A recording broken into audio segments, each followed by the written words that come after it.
professors, and my fellow students. It is with utmost pleasure that I, Amrit Koshi, and my co-host Shreya Rona, on behalf of the IIM Nagpur fraternity, welcome you all to this directors panel for the ISDSI Global Conference 2021, presented by the Indian Institute of Management Nagpur in association with the International Society for Data Sciences and Innovation Global. Since its foundation in 2015, the Indian Institute of Management Nagpur has strived to create value-driven leaders, global managers, and entrepreneurs with strong conceptual foundations and an analytical approach that helps students excel in the chosen fields. Through its high-quality education, research, and industry engagement, the institution aims to address the needs of modern India innovatively, thereby creating aspirations and realities to attain benchmarks that are respected internationally. The modern era has had but a single constant, and that is its fluidity. Change and disruptions have become synonymous with successful business practices. In order to cope with this pace of fluidity, business strategies have evolved to become more agile, with a focus on the confluence between the real and the virtual and the blurry lines in between. As we move towards the intelligence era from an industry era, data-driven competence has taken the front row. It is in keeping with this focus that the theme chosen for this event is academic leadership in a fluid world. To begin, we would like to invite all our guests onto the dais, and we would also be introducing each of you all. Our first panelist for today is Dr. Miriam Subinana. She joins us online. She is a coach, artist, and professor for the Global Communication Management degree at Lankarna Raminlal University. She is the CEO, ISDSI-G Institute, a trainer in Appreciative Inquiry, Transformative and Generative Conversations. She is also a certified LSI for Leadership Behavior Assessment and Improvement. She helps facilitate transformative and generative conversations, as well as cultural change, leadership, and organizational development in global companies, congregations, and organizations. Our next guest is Dr. Cornelis. Dr. Cornelis is the founder of Appreciative Inquiry Academy, Netherlands, and the co-creator of ISDSI-G. He is the creator, promoter of the Connective Leadership Mirror, and co-owner, facilitator of the Management Challenge series game. An MSc in Mathematics, Sir is the Director HR in Information Technology, International OD Consultancy, and Director Organizational Transition Support in a Global Express company. It's an honor for the Institute to have you with us today, sir. Our next guest is Professor Mahadev Jaiswal. So we welcome you to the dais. He is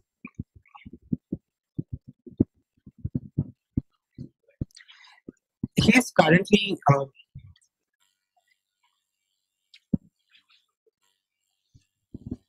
Our next guest on the panel is Dr. Pawan Kumar Singh. So can we have you on stage, please?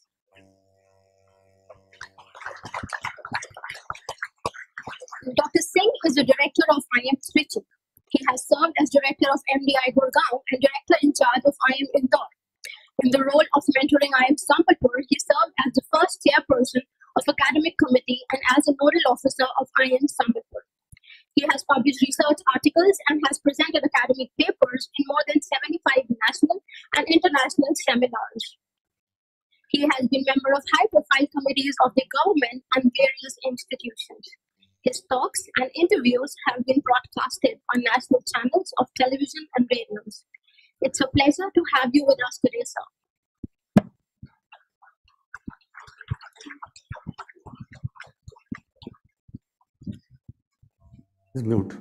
Our next panelist is Dr. Atish Chattopadhyay, Director, Jagdish Seth School of Management. Dr. Chattopadhyay has held leadership positions at top institutions across the country, including SPJIR Mumbai, MICA Ahmedabad, and IMT Ghaziabad. He is an entrepreneur, educator, and a keen proponent of the Globalization of Indian Business Education. With a focus on the marketing domain, Dr. Chattopadhyay has published in many leading journals with top MNCs and covering the Asia-Pacific regions and Latin American regions. He is the recipient of the first Y.K. Bhushan Memorial Award for his outstanding contribution to management education, instituted by the Higher Education Foundation of India. We are glad to have you here with us today, sir. We would now like to invite the chair and the moderator for this panel discussion, Mr. Ravi Kumar Jain. So can we have you on that, please? He is the director at Symbiosis Institute of Business Management, Hyderabad campus, and also a professor of finance. Dr. Jain brings in 20 years of experience in family business management, teaching, and training. Institution building and championing new initiatives has been his forte. He is an avid researcher with more than 100 international and national publications to his credit. Authored and edited 40 plus books in the area of business management, banking, finance, and ICT management. He serves on the editorial boards of reputed international research journals. He is serving on the board of prestigious global education and industry consortiums. Dr. Jain has won various awards for his academic and administrative activities. I am Nagpur is elated to have you with us today.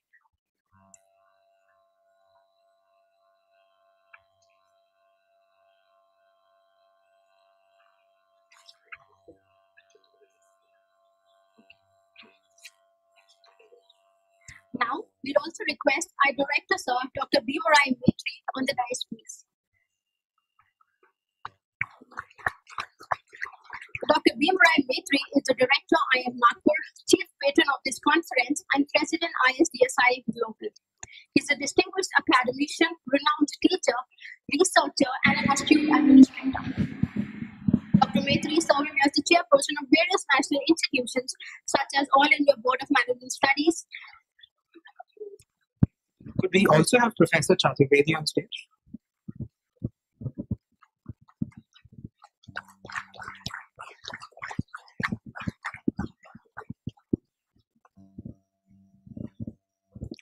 Ladies and gentlemen, we present the panel for today.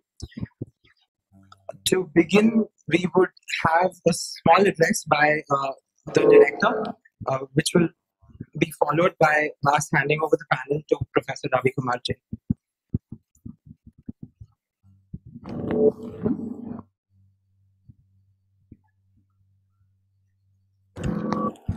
Yeah. Thank you so much. Can you just check the sound, please? Yeah. Thank you so much for the nice introduction.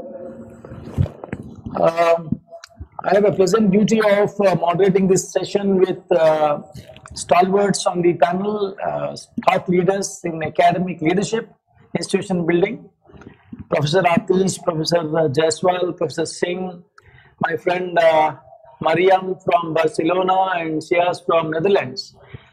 Before we go for this deliberating on the topic of the session, I have a pleasant duty of introducing a book by none other than the gurus of the guru, Dr. Pritam Singh, a new book written by Asha Vandarkar and Subrat Kumar called Pritam Singh, an Alchemist Guru.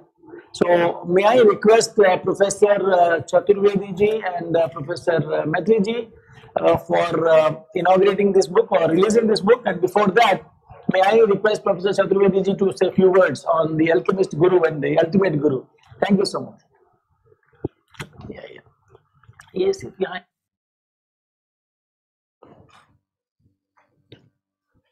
My friend Dr. Bhimarai Maitri ji, Dr. Ravi K. Jain, the panelists, Dr. Atish Chattopadhyay, Dr. P.K. Singh, Dr. Jaiswal, all these stalwarts of management education. I think many of them are in the campus of IIM Nagpur. It is my pious duty to talk a little about the book, Dr. Pritam Singh, The Alchemist Guru. It is compilation of reminiscences, memoirs, experiences, tributes given by some of the prominent management academicians, corporate leaders, academic leaders, and it talks about the life and achievements of Dr. Pritam Singh, Padma Shri Dr. Pritam Singh, who departed from this world on June 3rd, 2020. And some of us have been working with him, including Dr. Bhimrao Maitriji, for a long time. And I had also privilege to follow him and to take his mentoring and guidance as a mentee. And he has been doing it for so many people. I think the panelists who are sitting here, many of them, all of them almost connected with him. So this book is very useful for all those who want to know about management education in India, how institutions have been developed. As you know that he has been a great institution builder, and two institutions particularly, IIM Lucknow and MDI Gurugram, these two institutions, if they have achieved some landmark during his tenure, I think it is a very creditable story, a success story that the institutions were existing, but people were hardly knowing about them. But he was like a wizard wherever he has gone. He has built that institute. He has been Director General of IMI New Delhi. He has been Director of IIM Lucknow, Director of MDI Gurugram, and also he has been Dean at IIM Bangalore and Administrative Staff College of India. So I think that these top institutions are raising and uplifting them to a global standard has been the major contribution, and because of this reason, he was probably the first management educator who has been given the Padma Award, I think, a few years back. And I would also like to add that the regulatory body for management education, AICTE, has started an award in memory of Dr. Pritam Singh for management teachers. And there are 4 awards for director, for professor, for associate professor, and assistant professor. I will request young educators, young researchers, those who are attending this conference, they should spread this message that those who have distinct achievement in research or institution building, they should apply the award whenever the window is open. So with these words, I appreciate the gesture of Dr. Maitri for getting unveiled this book, and I look forward for unveiling this book. Thank you. Thank you so much, sir. Now, may I request Professor Mahadev Jaiswal to say a couple of words about Pritam Singhian book.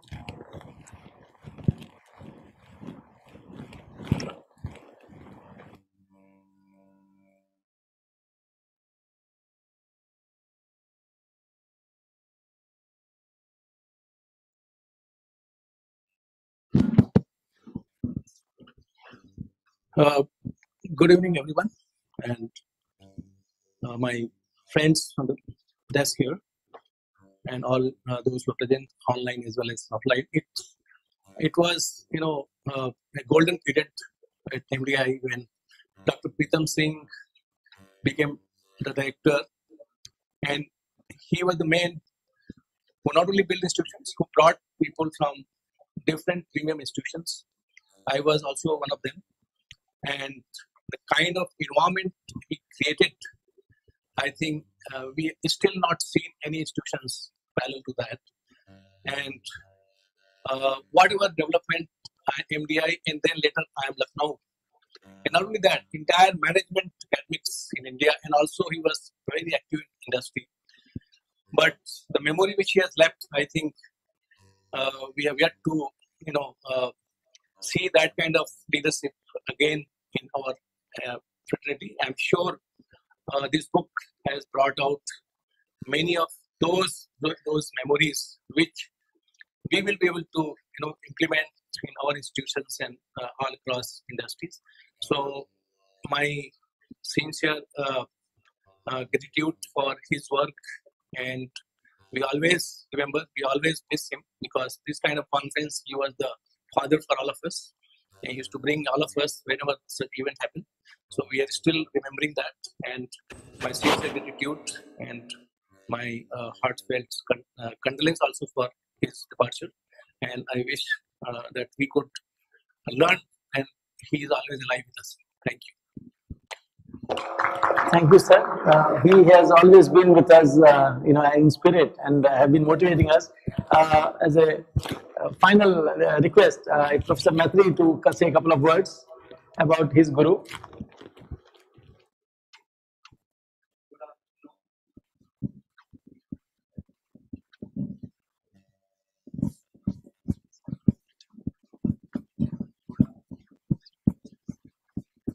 Hello. Yeah, good afternoon.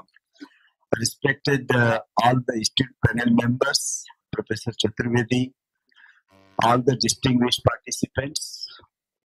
So this is the book written by Professor Asha Vandarkar and Dr. Subrat Kumar on Professor Pritam Singh, who was mentor for many of us here. So I was recruited by him when I joined MDI Gurgaon. I moved Pilani to MDI. He was the director of MDI Gurgaon. So this book is all about those who worked with him and they became a leaders later on. So how leaders create leaders. I think that is a very interesting book, very small book. And recently this book has been published by Shays. I think everybody should go through it. And there are interviews of Professor Jaiswal and many people, AICT chairman, UGC chairman. I think many of us, Professor Chaturvedi's interviews there, my interviews are taken and the inputs are given. And he, as Professor Chaturvedi rightly said, he was the great institution builder. Lucknow became IIM Lucknow as a top institution. India, Gurgaon, always his name is attached with that institution. It was unknown and he made it not only known in India but known all over the world. I think each one of us, including Sanjay ji and all, we got his mentorship and we learned a lot and we are trying our level best to contribute a small portion of what was his vision. And I'm sure this book is going to help us how he used to prepare the leadership pipeline in the management area. So I'm sure this book not only give the insights, motivation, inspiration, all of us. Thanks for Ravi for giving an opportunity. Thank you very much. Thank you, sir.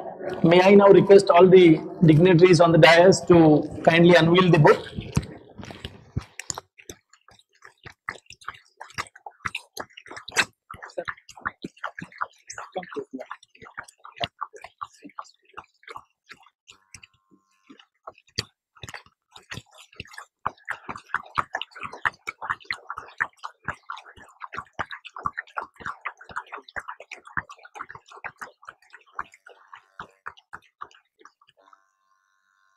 Thank you so much. Thank you so much. In fact, unveiling of this book has a close connection with the theme of the panel.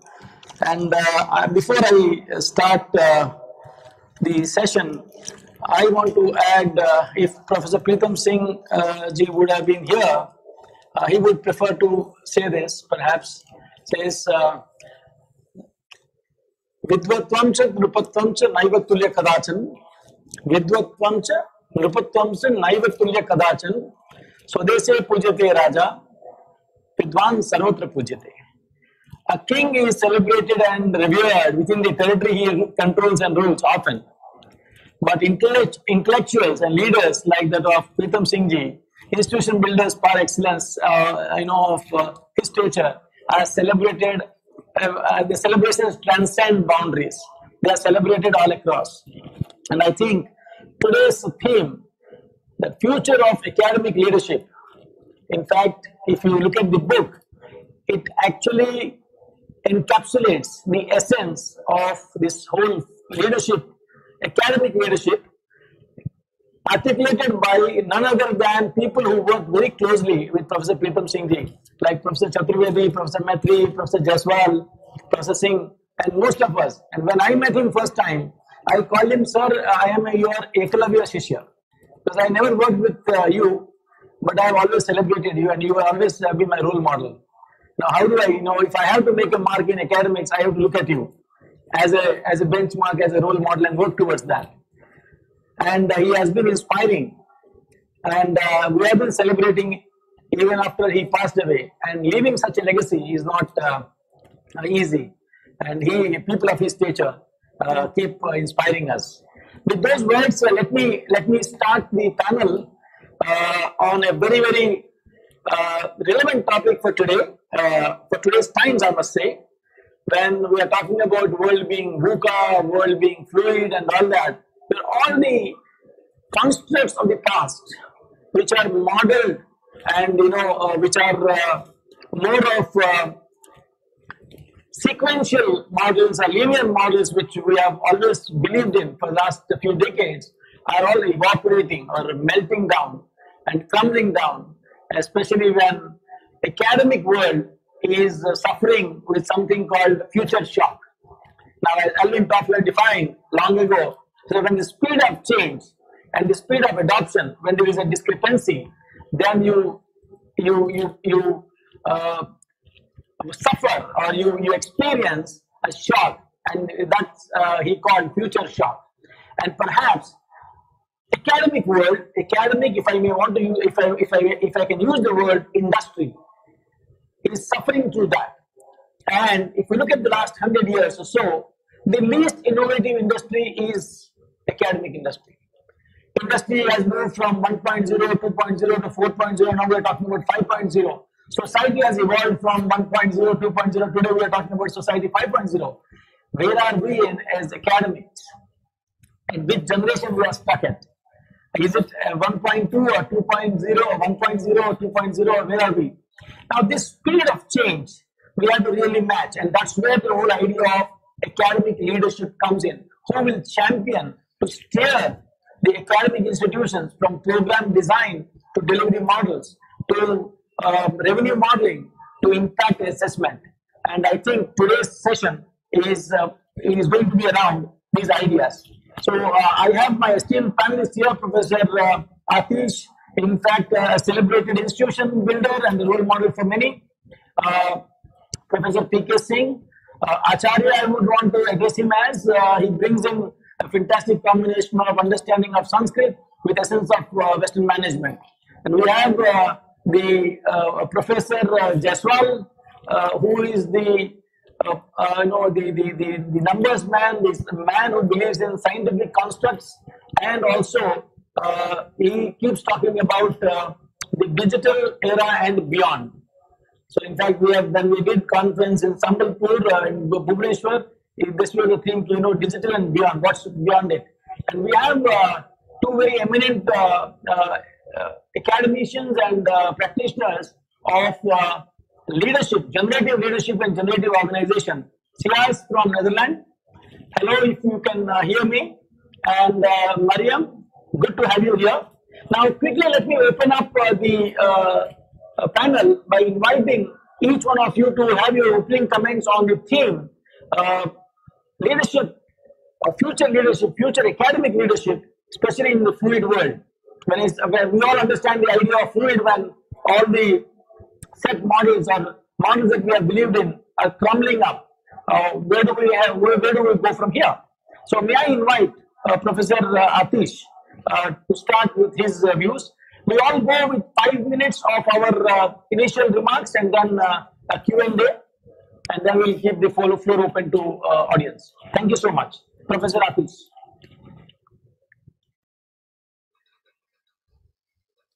Okay, so thanks, Ravi. Thanks to all the panelists, and great pleasure being over here. I think the topic here, academic leadership in the fluid world, I would like to look at three aspects here. A, the present context, then what's happening, and what could be the future challenges.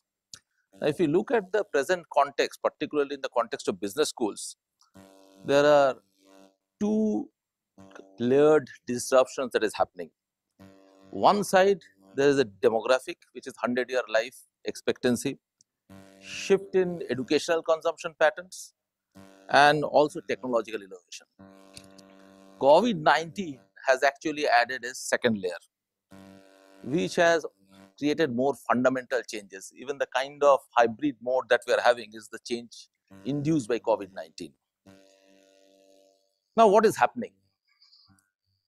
We see unbundling of business schools as we know them. 2, business schools probably are transitioning towards ecosystem-based provision of management. Now, when we say this ecosystem, this will be characterized probably by institutional in-betweenness or interdependence for academic production. And today in the morning, the chief guest Kamal Bali talked about collaboration as the key, and there will be more fluidity in the network links. Now, many scenarios can be envisioned, and how the existing business schools may be probably impacted. Number one, more fundamentally, degree programs are evolving into portfolio of micro credentials offered by different providers. Now, NEP has talked about the credit bank, and learning is becoming independent of institution, because number of institutions a learner can choose to go, independent of discipline, faculty, time, and mode. So, learner has the choice now. And education is becoming more broad-based, multidisciplinary, and holistic, which is also the objective of the national education policy. Existing value chain is being taken over by specialist organizations, like degree granting may be somebody, payment services may be somebody, admission may be somebody, career services may be somebody. So specialist organizations are evolving. Now, faculty work also is being substituted with teamwork to achieve scale. Now, this is probably leading to emergence of distributed business schools with students being co-serviced by a host of institutions around the world. Now, COVID-19 has also provided a strong push for that, and we have technologies to support remote provision of degrees. The difference between online and on-campus is getting blurred. For example, at Miami, at Harvard Business School, the per credit fee for online and the on-campus education is same. EduTech today allows students to combine offerings from different institutions with degree awarding powers held by an independent certification authority. This distributed business school can be the beginning of an unbundling of a degree program that can lead to students accumulating required credits throughout the network of interlinked schools. Many business schools will be facing the brick and mortar dilemma. Modern infrastructure potentially may no longer match the future requirement of ecosystem-based provision. Many business schools may also end up with a sunk cost dilemma. Tech-savvy business schools will embrace necessary changes more quickly, and India, being one of the global hubs of EduTech, may have an advantage. This promises to be the currency that can enable Indian providers to advance into the elite group of global business schools and can probably reshape management education. COVID-19 may also impact professional work in 2 ways. The way I see it, number one, casualization of faculty employment. The tenure system may get replaced. Number two, campus facilities may be converted as a place for faculty to essentially work. Business schools will have a portfolio across 3 modes: on campus, online, and hybrid. Management education particularly is suited for online delivery, as it mirrors the increasing virtualization of managerial workplace. Online learning design involves change in context as well as form, and it entails rethinking and abandoning familiar elements of instruction with something which may be new. Education also encompasses social and cultural formation. Hence, the question arises, what kind of socializing can happen when students and faculty meets in the digital space? Doing this will probably require time, technology, and development investments. Business schools will need to reconstruct both their curriculum and pedagogy, which has to be broad-based, multidisciplinary, and holistic. COVID-19 probably is a watershed event for higher education, and the disruption may lead to shakeout of many incumbent institutions who are overly invested in the status quo. Indian business schools, though, have an advantage because it has got more degrees of freedom because we are relatively new. And we can define our own journey towards an ecosystem mode, sharpening our positioning in terms of more of collaboration and creating a competitive advantage for ourselves. However, making this happen will be the real challenge for future academic leaders, the way I see it. Thank you. Thank you so much. In fact, this was, I must say, you have given us a big canvas of now, here are the ideas, go start thinking of it for yourself from institution, curriculum design, reimagining of the institution structure itself. I think that brings me to one thought where CS is working on generative organization. CS, can I come to you on the comments that Professor Atish made on how the institutions, especially management schools of the future, campuses would look like, and in that context, how this generative leadership or generative organization would, what are your thoughts on that? Yes, over to you. Can you hear me?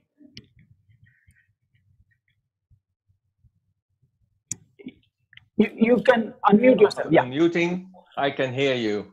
Do you hear me? Yes, please. Fantastic. So, thank you very much for being here, and all esteemed participants, audience, fellow panel members. You are being generous in creating the potential to co-create knowledge here in this room, new knowledge to prefer with. And yes, let me just introduce the minimum of me. In Ascension, I am an organization development practitioner from all different roles, and there are so many roles to practice, but the most fitting to me is to be a professional companion of leaders in organizations. And my focus has always been on the humanization of organization, and the most human quality is actually to breathe, to give life. And that's where the future and the fluidity comes in. My topic, as has been said, is generativity of organizations and generativity in organizations. And it took me sort of 5 years of research on a word that seems to be used in the most common way, generative. But if we look closer to it, then it seems that we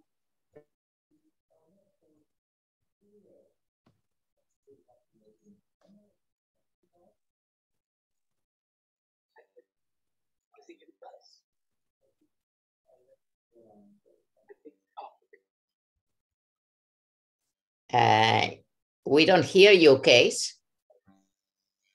Case? Is something happened with the I Wi-Fi? think we have a connectivity issue there. Before he comes back, let me circle back to Professor Singh when Case talked about humanization of organization, especially in the Indian context, and Professor Singh brings in a rich, I would say, understanding of the Vedic structure of how an organization, learning organization should be, and how that can be, invested in academic organizations or academic institutions. Professor Singh, over to you.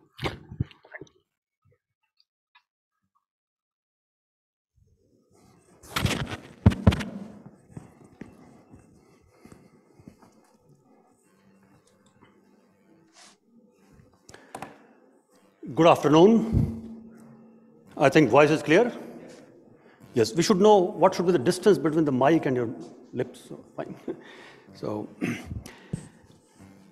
first of all, let me express my deep happiness to be in this Silvan campus of IIM Nagpur, about 130-acre big campus. And I serve at Indian Institute of Management, Tiruchirappalli, coming to a sister organization, watching it growing. My delight is beyond words. And this is one of the responsibilities of academic leader, that we should be able to laugh with other success, with others in their success, and we should be ready to also cry if someone is failing. Why I say so? Because many institutions in the country, in India, they're supposed to be, and they are taken as very high quality institutions.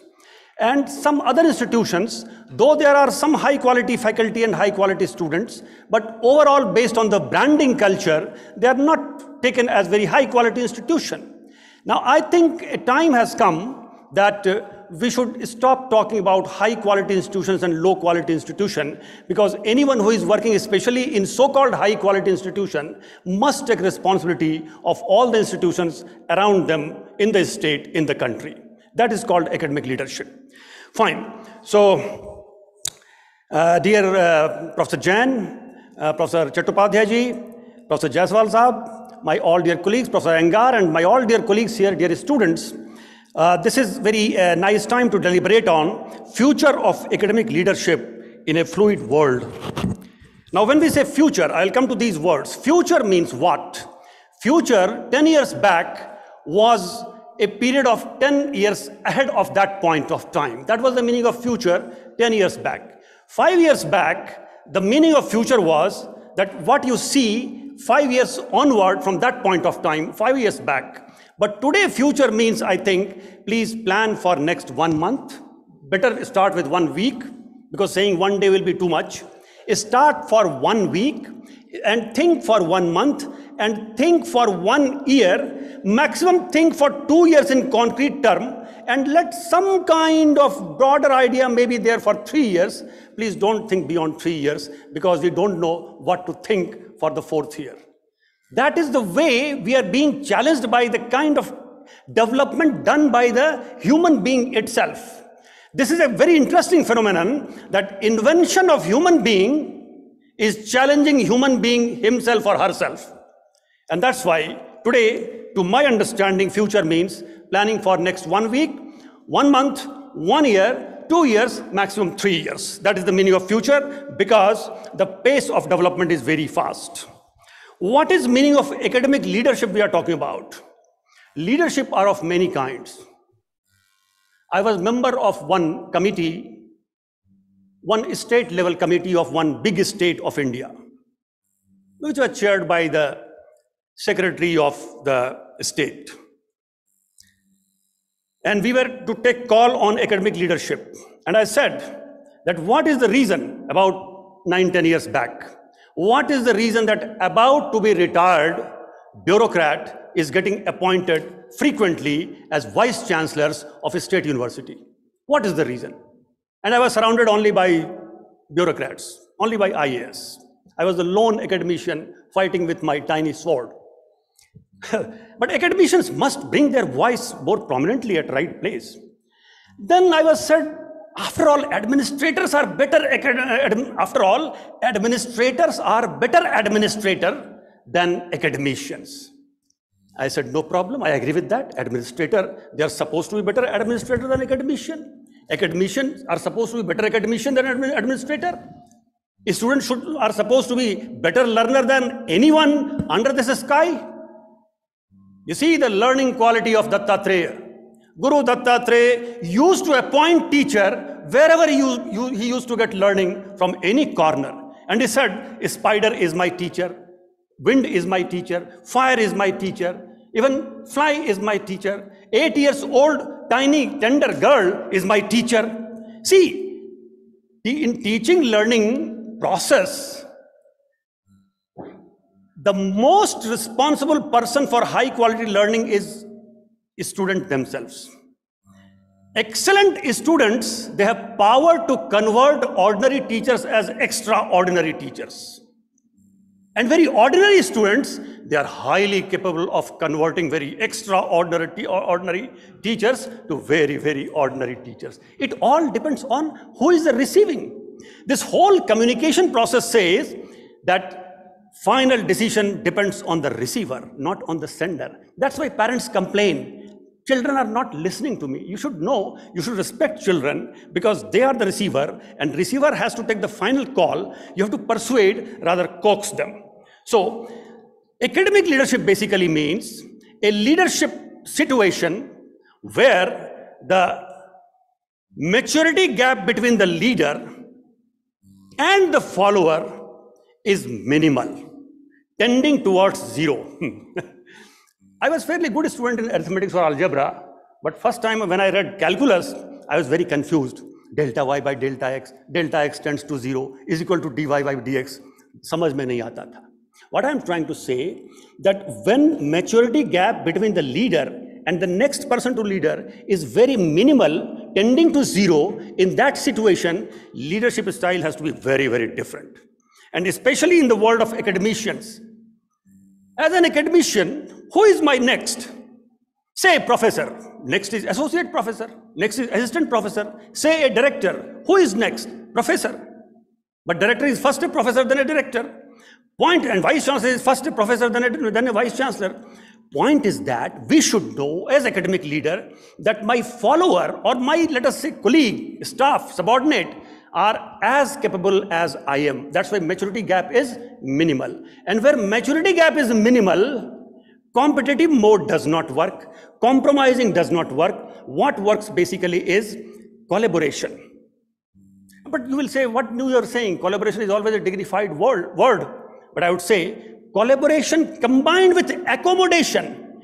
If a leader knows that my follower knows his or her job, there is no need to go for any micromanagement, and you should accommodate with the kind of resilience needed for this environment and the flexibility needed by the subordinate.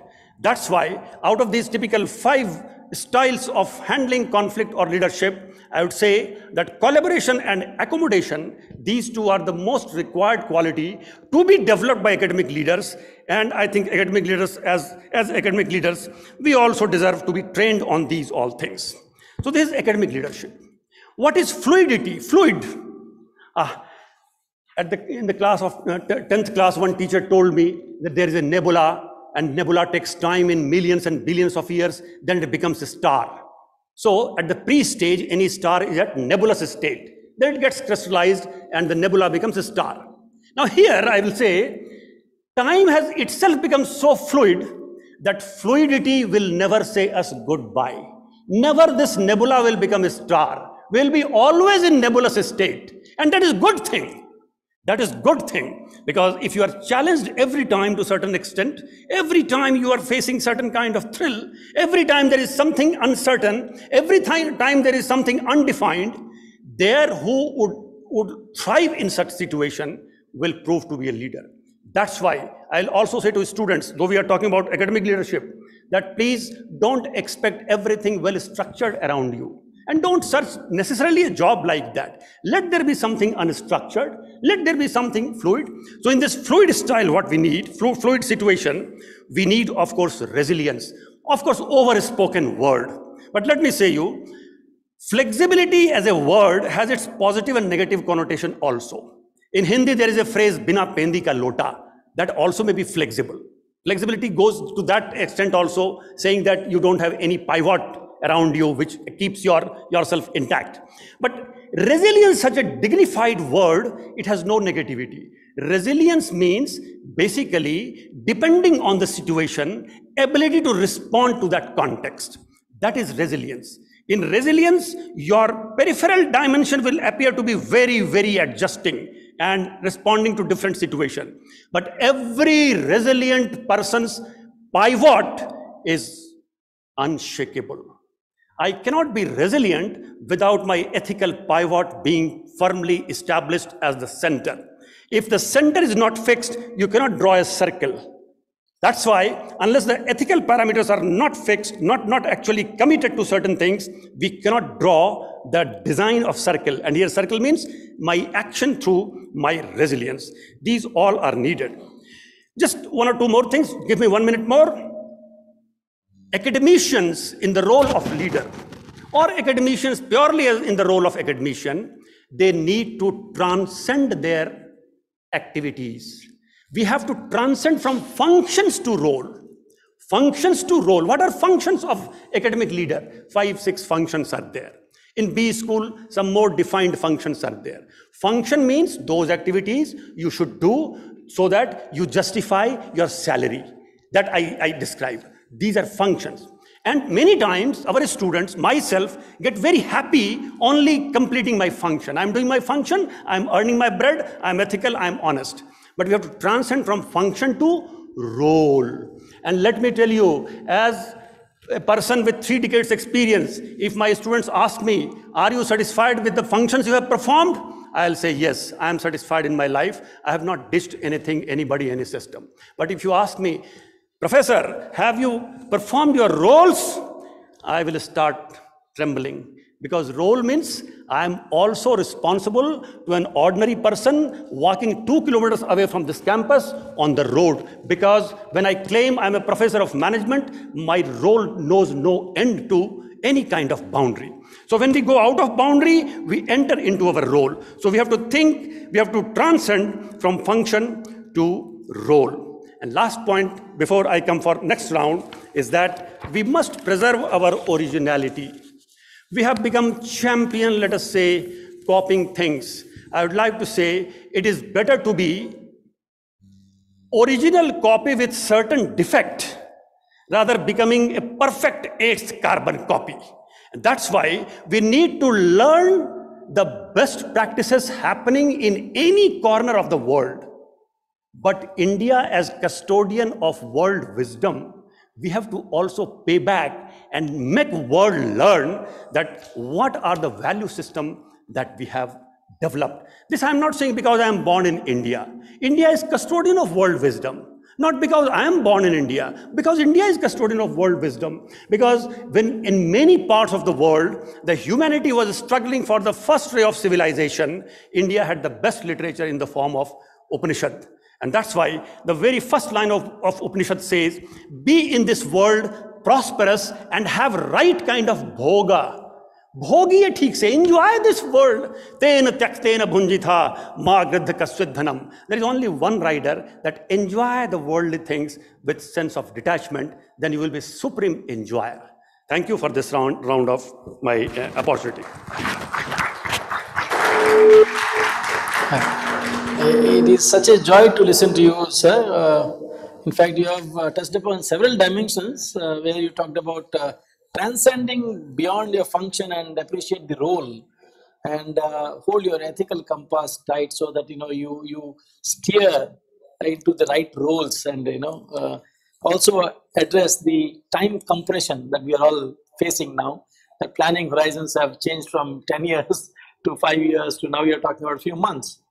On that note, let me circle back to Mariam. I'll come back to Qais a little later. Let me go back to Mariam because she is working on generative leadership and also appreciative leadership, bringing in spirituality element. Now, Mariam, can we connect the idea of this challenge or the future of academic leadership with the concept of appreciative leadership that you are looking at? In that context, what are your thoughts, please? Thank you. It's an honor to be here with all of you. I wish I was in India.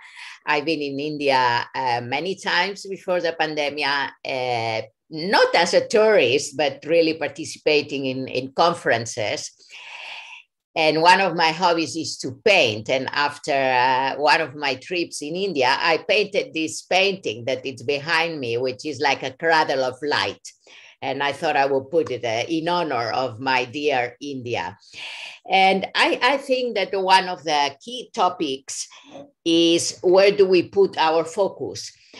And in many management schools, at least the ones I know, and many leaders that I coach or I am thinking partner with, they focus on what doesn't work, on the deficit, on what is not good, on the problem.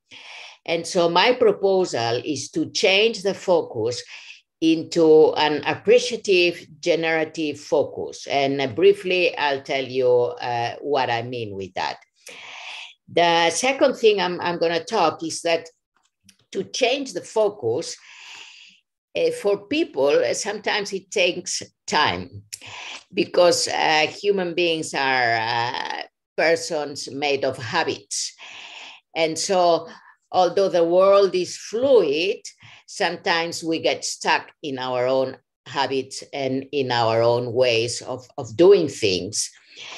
And so how can the challenge, and I would like to bring this into the conversation, how can we make a fluid curriculum in the academy, and how to have a flow in our way of teaching as professors of management, universities and schools. And another of the proposals that I want to mention is that I would include a continuous update of the professors into what's going on of the best practices. My previous speaker was talking about the best practices all over the world. And so let me share briefly a few ideas on appreciative and generative leadership. Here are the topics that we were given for this session, and I'm just going to focus on the value of the positive, shifting the focus into what is positive. What is the history of this positive contagion? In the 60s, there was the theory X and theory Y, which talked about which aspects were removing our motivation and making us stuck and which ones were motivating us. But in the 80s, Appreciative Inquiry came about, and then we had positive psychology, corporate social responsibility, positive organizational scholarship. And the idea is I want to focus a little bit on these aspects. Appreciative Inquiry focuses in searching the best of what was, what is, and what could be. So this is really a shift from talking what was not working, what is not working, to focusing what worked, what are our strengths, what are the best experiences and the best practices. And so it is an inquiry into appreciating what gives us life. Appreciative Inquiry is a collaborative discovery of what gives life to living systems when they are most alive. So it's an intentional discovery of what is the best in people, in organizations, in communities. It's an invitation to discover, to dream, to design our destiny to a most generative, positive, and positive possible future. So it's grounded in the notion that we can co-create each moment. And this is something I think very important, how we can be co-creators. And I find that in many business schools, the ones that where I am teaching, they don't have classes on positive psychology because it's so important that the future leaders have to deal with people. We all live with people, and a relational being and relational attitudes are very important. And if we see all the attitudes that our previous speaker spoke about, many are relational. And so Appreciative Inquiry helps us to be relational based on what is positive, what moves us. And so we would say that the lens is this positive organization scholarship. The Appreciative Inquiry is the way to inform. How do we inform ourselves of what is happening? And again, I go to the first point I shared. Where do we focus? Do we focus in what doesn't work, or we focus on what works? And from there, we change what doesn't work. And SOAR is, instead of SWOT, instead of focusing on what is not working, SOAR is strategically builds a generative purpose and path. And SOAR focuses on strengths, opportunities, aspirations, and results. And so to lead in a fluid world, instead of making diagnoses on what are our weaknesses, what is not working, I propose the essence of SOAR, which is based on appreciative inquiry. I put here a quote of David Cooper Ryder, who's the person that started Appreciative Inquiry. Every organization and life's destiny is a series of defining moments that shape us, change us, and have a huge impact on our development and strategic choices. So SOAR as a foundation to establish values, mission, and vision, setting strategies, goals. And in essence, SOAR is a positive approach through strategic thinking and planning that allows an organization to construct its future through collaboration, shared understanding, and commitment to action. So appreciative inquiry is about the questions we ask, and SOAR also. What are our greatest assets? What can we improve and even innovate? What's our preferred future? How do we know it when we see it? What will we measure? So the appreciative leader has these questions in mind. So instead of asking what went wrong, what is not working, where is the problem, if we ask appreciative inquiry questions, we move the conversations in a generative way to find the best results and to empower people and empower their positive and good emotions that will help teamwork, team building. I just want to end with this quote of McKinsey, in which they said the highest performing organizations have a clear purpose and understanding of strengths, shared aspirations, and leaders who know how to unleash ideas, opportunities, with a results-driven process. So this is, again, the SOAR, the strengths, the aspirations, the opportunities, and the results. And so SOAR builds strategic capacity by focusing on what moves us, what do we want to focus on. And the appreciative leadership is a leader that focuses on the best in their people and makes it flourish. So it's like flourishing together. Actually, this is the title of one of my books, which is also in English, Flourishing Together, which is, as a leader, I flourish, but I make others flourish too. So thank you so much. And I hope to continue the conversation after all the speakers have presented. Thank you so much, Miriam. That was interesting thought, matching up to aspirations. So yeah, Cass, let me come back to you, but I have a time constraint, 5 minutes, and your opening remarks, please.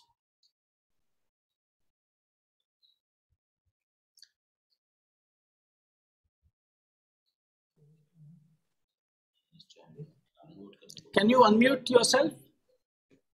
Your microphone, Case. Doesn't, yes, here I am. Okay, okay. Technology. It's like, you know, in good friendships, it doesn't matter how much time you're taken apart. When you see each other, then it's like you've been always together. I consider being in this conference as a good friendship. And I was talking about generativity, and there's so much to say, so many insights, but I would like to bring you to the core of it. I agree with that. It's all about the receiver. It's all about the notion that leadership is not a position. We all agree. It's maybe not even about a role, because that's still individually stated. Maybe leadership is a process performed by all co-creators of the organization. And so all of us here in the audience, on the panel, you are a co-creator of your organization. And I'd like to address to you 5 questions to make you a receiver, to make you a co-creator of future of generativity by the 5 following questions. Just imagine yourself related to your organization. Question 1, do you remember an experience in your work that illustrates clearly why you are in your job? And who do you want to benefit the most from your intentions? This is a question about intentionality, one of the factors of generativity. If I would happen to, that my Dutch provider would not permit me to communicate further, please make a screenshot. You find my details there, and then we can proceed our communication. Question 2, to bring you in review context. Where do you see satisfactory, successful performance? And performance is a beautiful word. It is action, it is beauty, it is progress. And if you see successful performance, which might be the 3 biggest enablers for this performance? Think about this in your organization. Question 2, about performativity. Question 3 is about the one and only thing. Generativity we can't call a painting generative in itself. Generativity has something processual. It's happening between the painting and the viewer. So question 3 would be, in your own professional domain, what do you consider as your core process? Can you picture that particular process in its best future version? And what will be changed in that future version of your core process?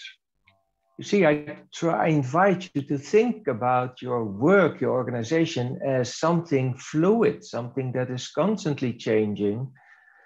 And if so, then you can picture that process always in its better version.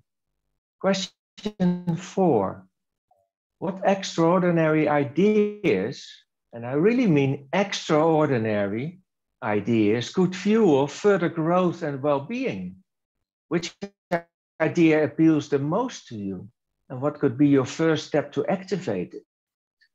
This question 4 refers to serendipity, the 4th factor of my generativity concept. Serendipity is not a quality in itself, it's our quality to detect, to discover serendipity and to act appropriate when serendipity is on stage. So we need extraordinary ideas, and this was question 4. And question 5 is this real, what the word generative has been made for, to create our own futures. Can you imagine organizations that create their own future? This is not talking about resilient anymore, or thriving or flourishing. It's really like creating, reinventing yourself. For which professional contribution will you be appreciated the most on the long term? I'm asking you, for which professional contribution will you be appreciated the most on the long term? So how would you monitor from now on this as the desired professional contributor towards the future? What are you leaving behind? Actually, if you see at the side of my screen, you see those 5 factors of generativity. And given the time, I just would like to bring one essence, is that generativity on an organizational level is 1, but it's not the same as the accumulation of generative persons on an individual level. It's like one water molecule is not wet and water altogether is wet. And this relationship is emergent. The individual influences the whole and the whole influences the individual. So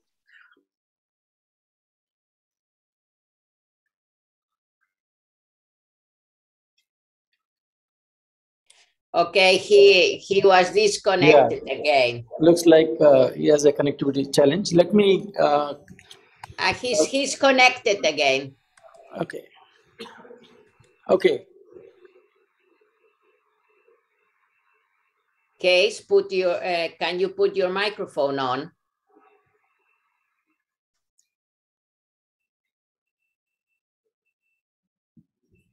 Okay. Yes, your microphone on. He's not allowed to put his microphone on. Somehow whoever is managing the Zoom has to allow him to put the microphone. There I am. I was not allowed to. All the hiccups that are part of uncertainty and insecurity of life, I plead with the fact that we have to be aware of generativity as a quality of the whole of organization. Okay. I think there is a challenge there. Let me go back to Professor Jaiswal. Professor Jaiswal, on this, I think we have got, thoughts related to the leadership, about the whole future of how the structure of organization would be like, and how leaders should inspire, and also your thoughts on this whole idea of academic leadership in the current context of fluidity.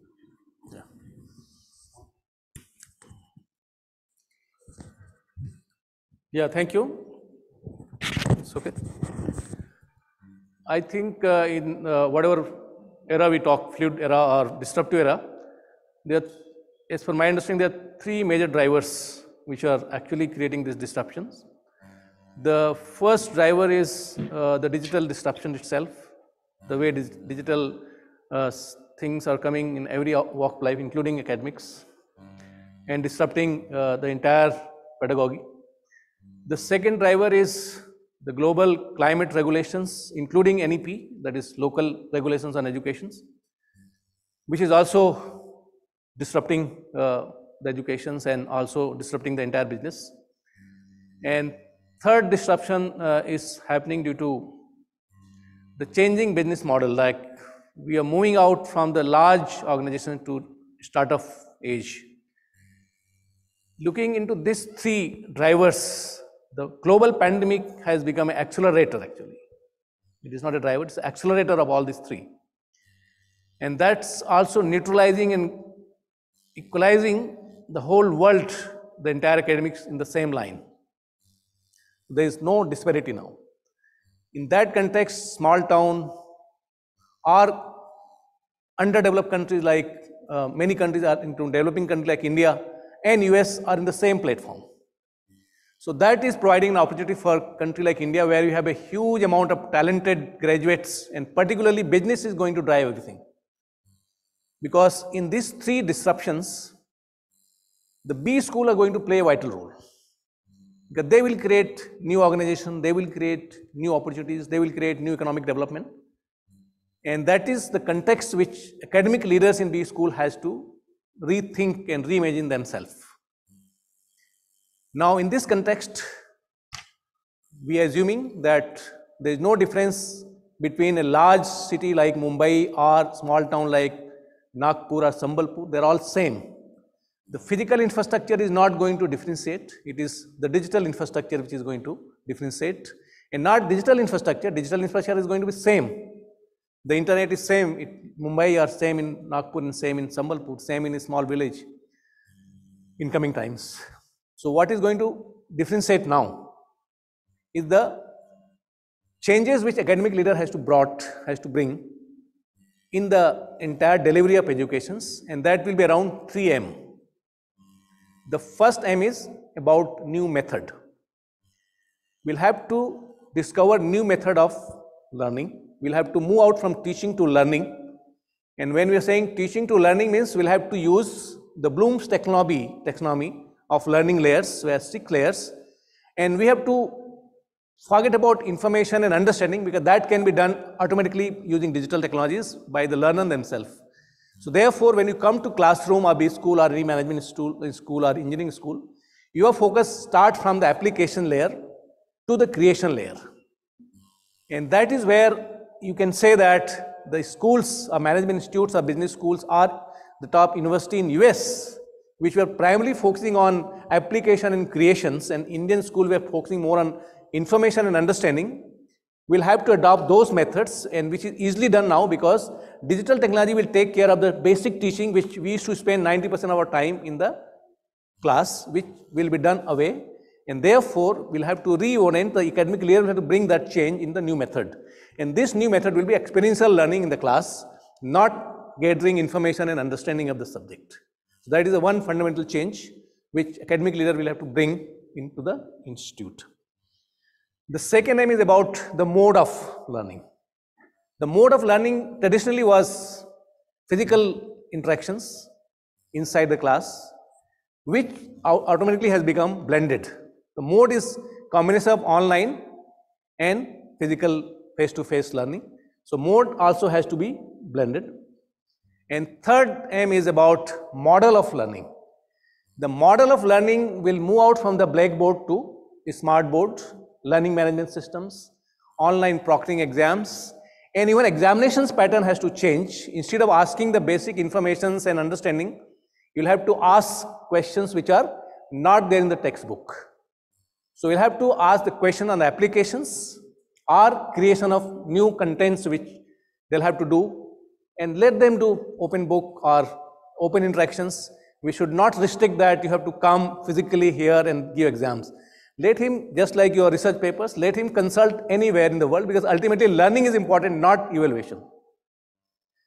So that shift, if Indian schools takes, then India has a fair chance to even compete with American schools. I'm not saying they will cross them, because they have large history, they have large talent pool, and they have global talent pool because they have acquired talent from all over the world.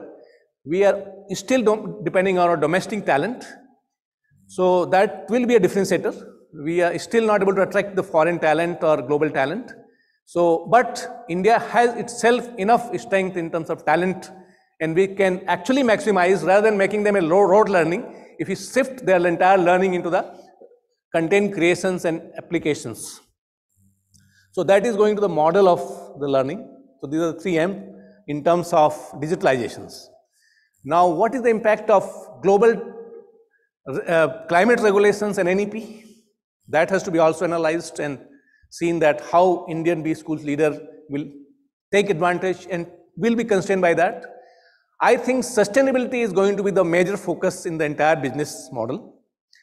And therefore, I feel that B school will have to adopt the 17 Sustainable Development Goal of United Nations into their curriculum. We'll have to make the society a sustainable society, and your business should not be just maximizing profit and creating CSR, but the business model has to be inbuilt sustainable in terms of equalizing every aspect of society and every aspect of the environment.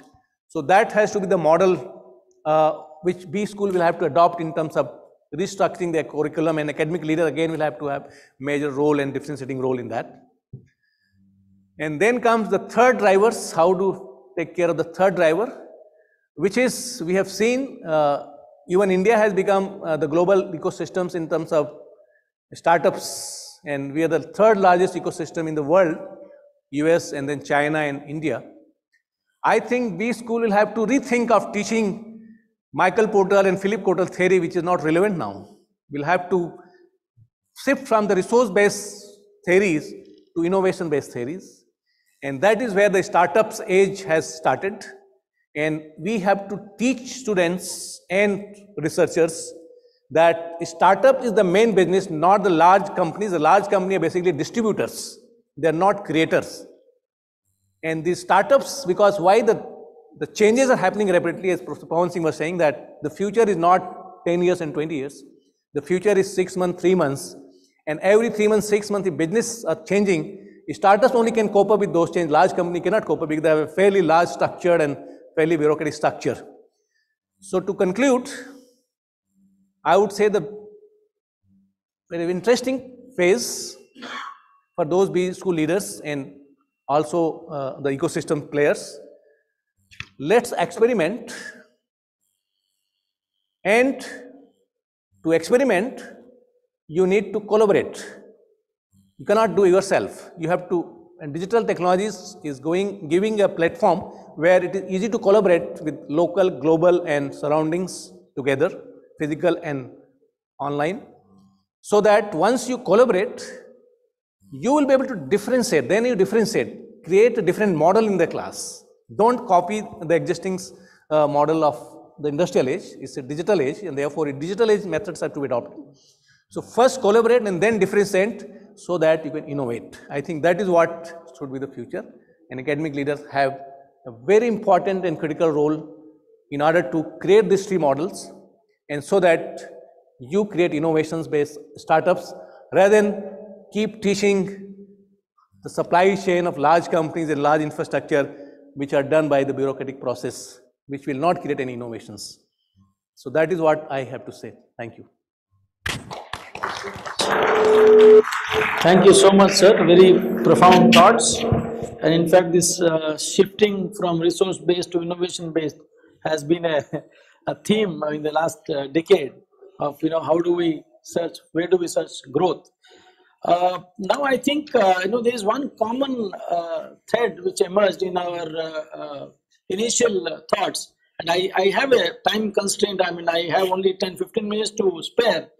Quickly, let me borrow your thoughts on, see, when we are talking about technology and use of technology, by using technology, go back to, reimagining your education space in entirety, from curriculum design to very structure of the institution, where Ashish said distributed these schools.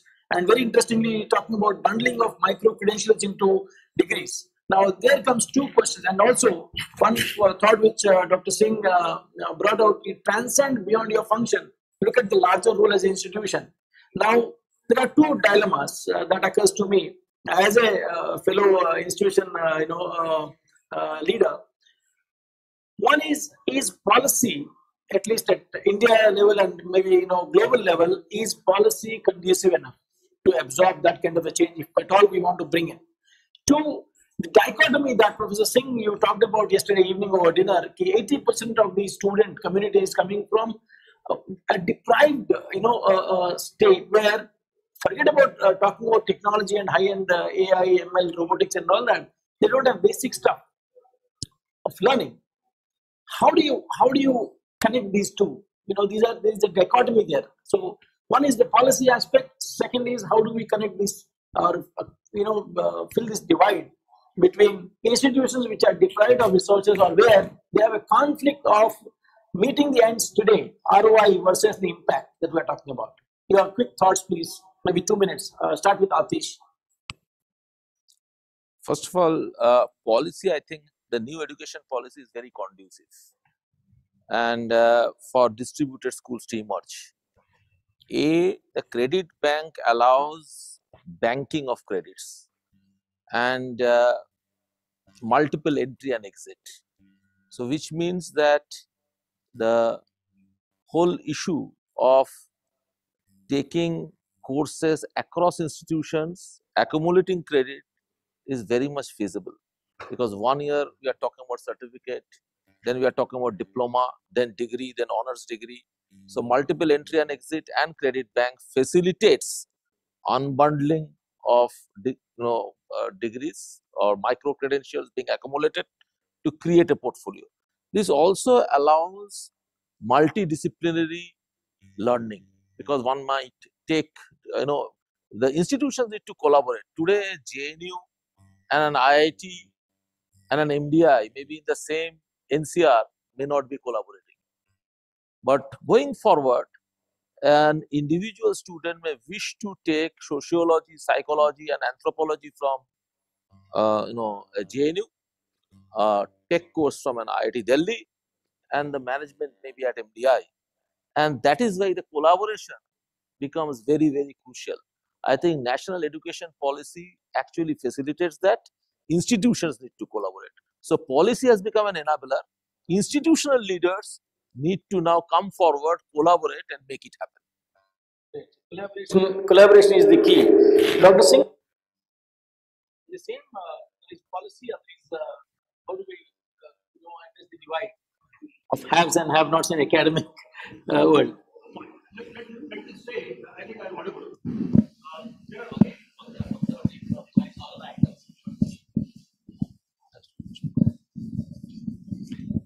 Yes.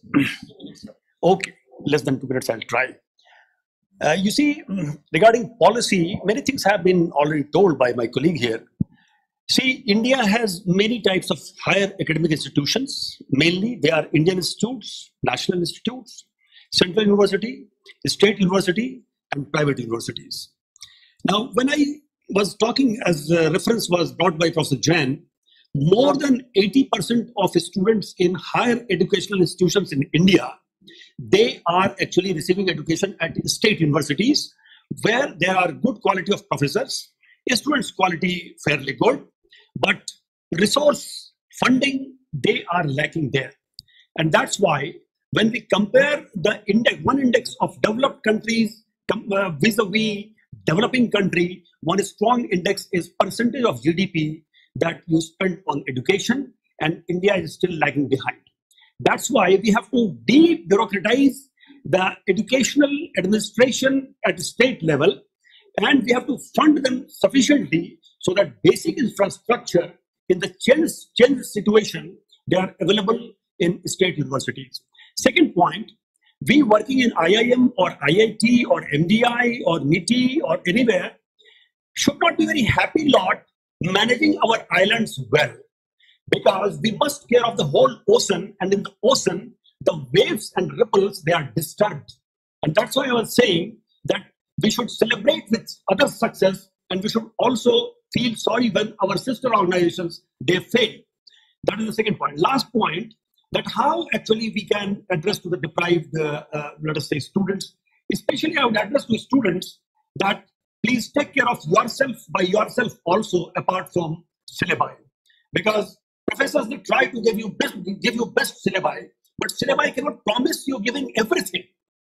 One Urdu couplet says, संभले कहाँ वो अब मेरी नजरों की force से, संभले कहाँ वो अब मेरी नजरों की फोर्स से, कॉलेज उलझ कर रह गया है सिलेबस के कोर्स से. So only syllabus will not take care of yourself.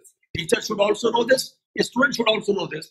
That's why the skill gap that is available by or made available by various surveys in the country, that certain percentage of MBAs are not employable. So if filtered students are like that, what may be the condition of non-filtered? That is my concern. And that's why every college beyond syllabi must take responsibility of developing 2-3 crucial technical and human skills, and of course, a spiritual, value-based personality of the students beyond syllabi. Thank you. Thank you so much, Dr. Singh.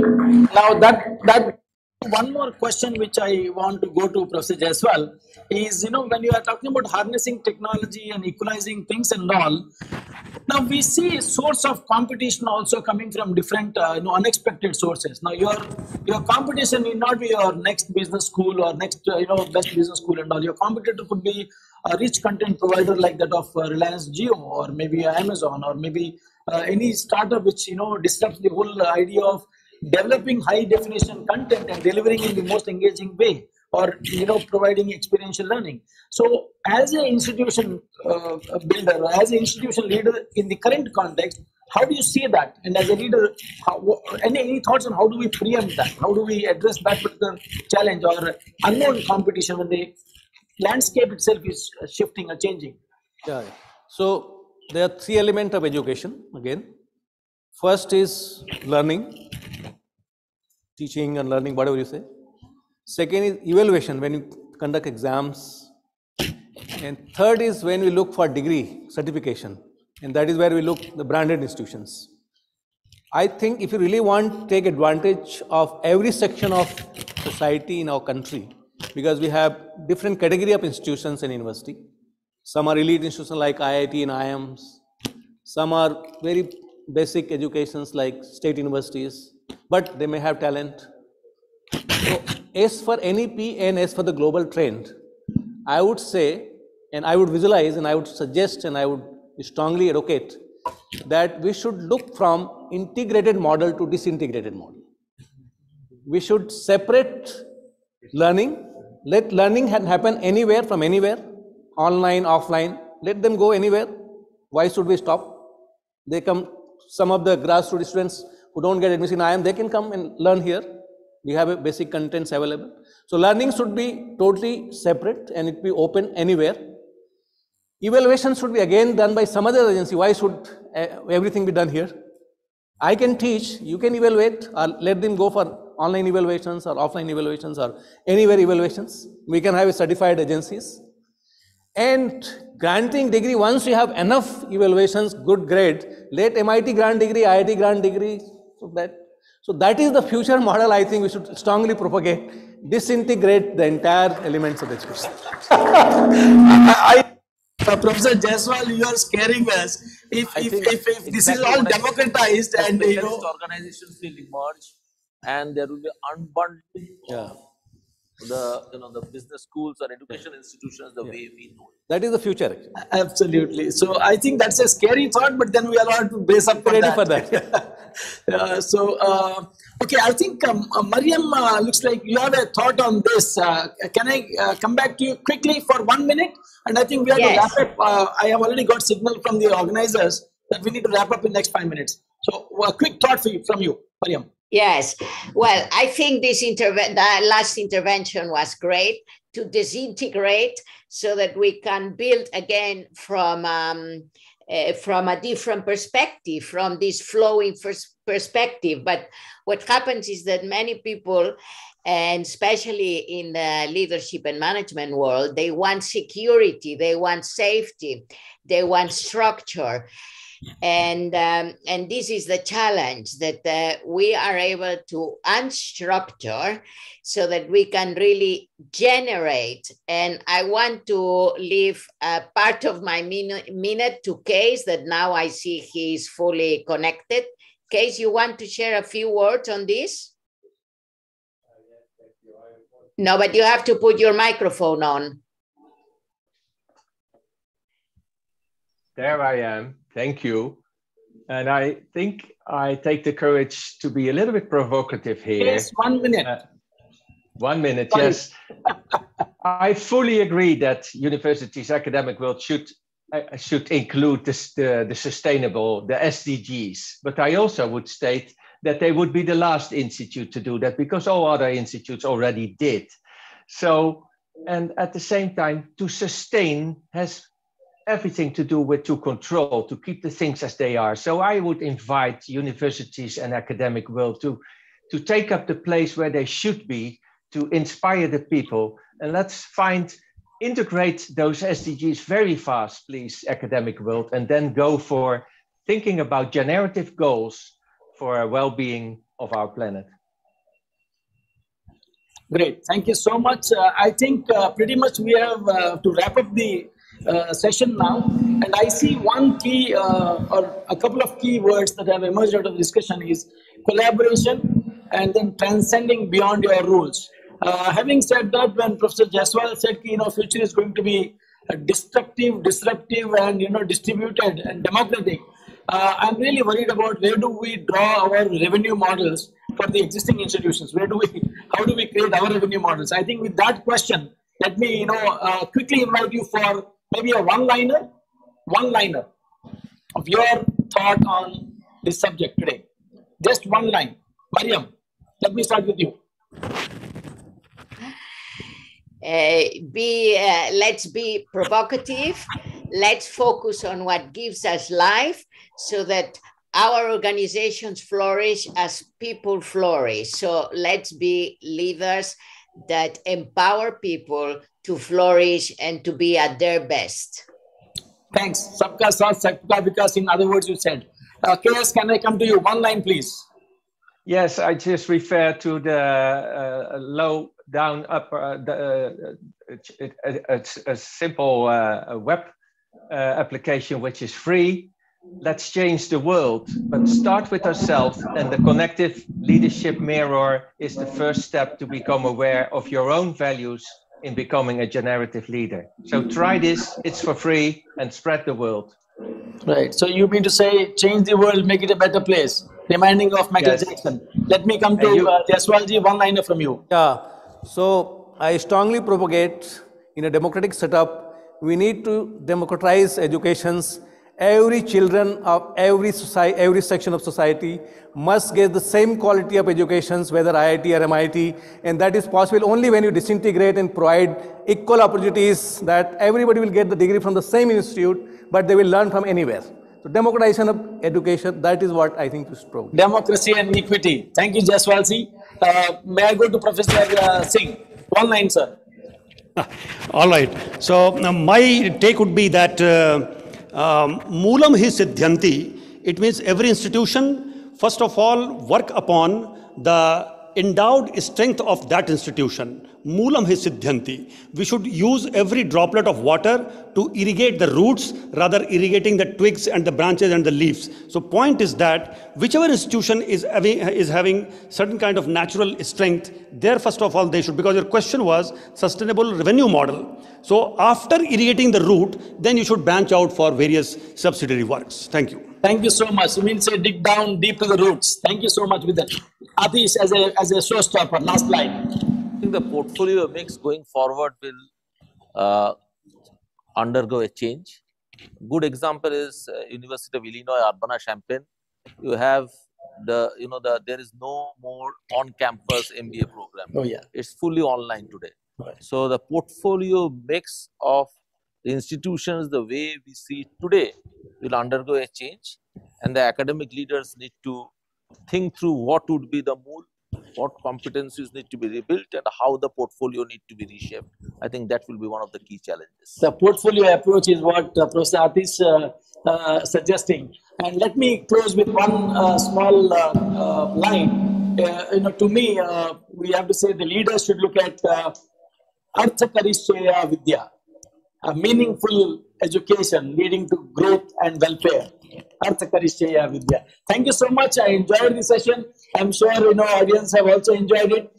Sorry, those who are online, I could have spent more time to come back to you for questions and all. Unfortunately, we have another program on the same venue, so we had to wrap it up in time. Thank you so much for being a great audience. We all enjoyed the session. Over to you. Thank you. Thank you. Thank you. Great chairman. Thank you to our panelists for the food for thought that they have given us today. It has both enlightened us and helped us take glimpses of a broader horizon. We would now like to request Professor Kapil Kaushik, Conference PhD Program IIM Nagpur, to present our panelists with a memento to remember this occasion. So we'll start with Professor Mahadev Jaiswal.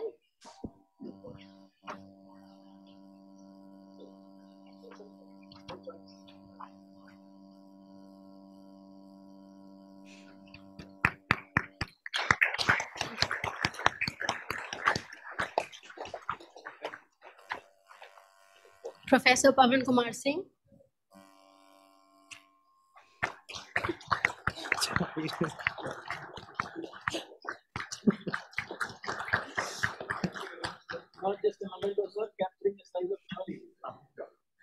Professor Atish Chattopadhyay.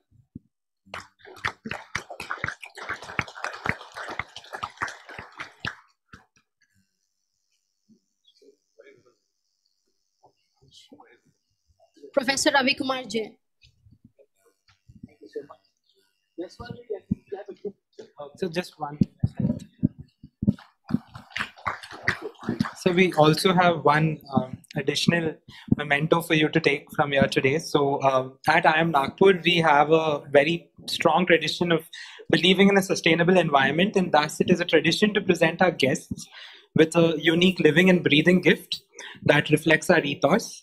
Respected ma'am and sirs, a tree has been planted on each of your behalf at the periphery of the Sundarbans forest in West Bengal as part of the Tree for Tigers program, and the certificate for the same is displayed and will be sent to you shortly.